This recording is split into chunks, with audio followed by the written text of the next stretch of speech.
ایک سوال شیخ میرے ذہن میں بڑا آتا ہے کہ اگر ہسٹوریکلی دیکھا جائے تو انسانیت بدصورت انسان کو فالو نہیں کرتے ہیں.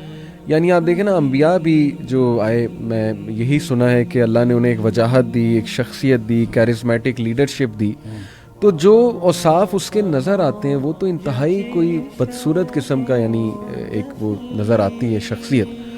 اتنی میجورٹی کیسے، مطلب وہ آپ میں اس حوالے سے دیکھیں، ٹھیک بات ہے، انبیاء کو اللہ تعالیٰ نے بڑی کیرزمیٹک پرسنالٹیز دی ہیں اور بہت خوبصورت پرسنالٹیز ہوتی تھیں، لیکن آپ کا کیا خیال ہے کہ انبیاء کے خلاف لوگوں کو فالوئنگ نہیں ملتی تھی؟ مسیلمہ کذاب دیکھ لیں، اب وہ بد شکل بھی تھا اور وہ نبی کریم صلی اللہ علیہ وسلم، یعنی اس کے جھوٹا ہونے کا کیا شک رہ گیا کہ اس نے نبی کریم صلی اللہ علیہ وسلم کی حیات طیبہ میں نبی ہونے کا دعویٰ کر دیا اور فالوئنگ اس کو بھی مل گئی. بالکل ٹھیک. لہٰذا یہ تو آپ چھوڑ دیں نا. آج کے دور میں کتنے جھوٹے ہیں جن کا جھوٹ جو ہے وہ میڈیا پہ آ جاتا ہے، ہر ایک کو پتہ چل جاتا ہے اور اس ہر شخص کو پتہ ہوتا ہے کہ جھوٹا ہے، پھر بھی اس کو فالوئنگ مل جاتی ہے. بالکل صحیح. لہٰذا یہ تو معیار ہے ہی نہیں، اور لوگ جو ہیں اب اپنے مفادات کی وجہ سے جاتے ہیں، اور شکل جو ہے یہ تو بہت مائنر چیز رہ گئی ہے. بالکل بالکل.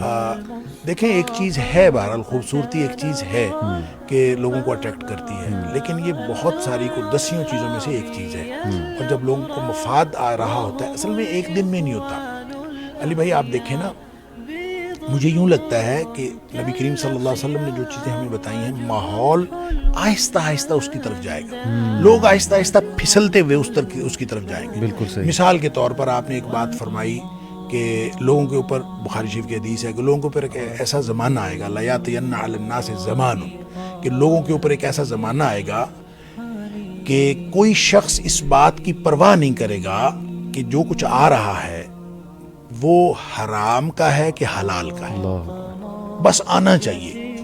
تو اس کو یہ پرواہ نہیں ہے، لا یبال المرء ما اخذ منه من الحلال او من الحرام، حلال سے آ رہا ہے کہ حرام سے، بس آنا چاہیے. بالکل صحیح. اب آپ یہ بتائیں کہ جب ایک شخص اس نہج پہ پہنچتا ہے، یہ ایک دن میں تو نہیں آ جاتی. آپ پہلے مشکوک روزی میں پڑھتے ہیں، آپ پہلے آہستہ آہستہ جو ہے گرے ایریا جو ہے اس کو اچیو کرتے ہیں. صحیح. پھر کرتے کرتے آپ سیدھے حرام میں چلے جاتے ہیں، پھر آپ کو یہ حرام حلال کی تمیز نہیں رہ جاتی.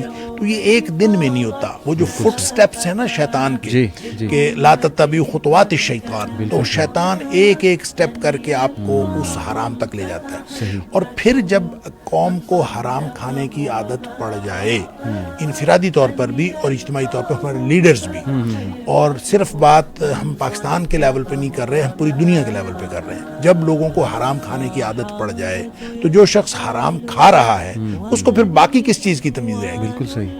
وہ کانے سے آ رہا ہے، اندھے سے آ رہا ہے، وہ خوبصورت سے آ رہا ہے، وہ بدصورت سے آ رہا ہے، آنا چاہیے بس. صحیح. تو آپ کو جو بھی مفادات کے لیے آپ کو دانہ ڈالے گا، آپ اس کی طرف چلتے جائیں گے.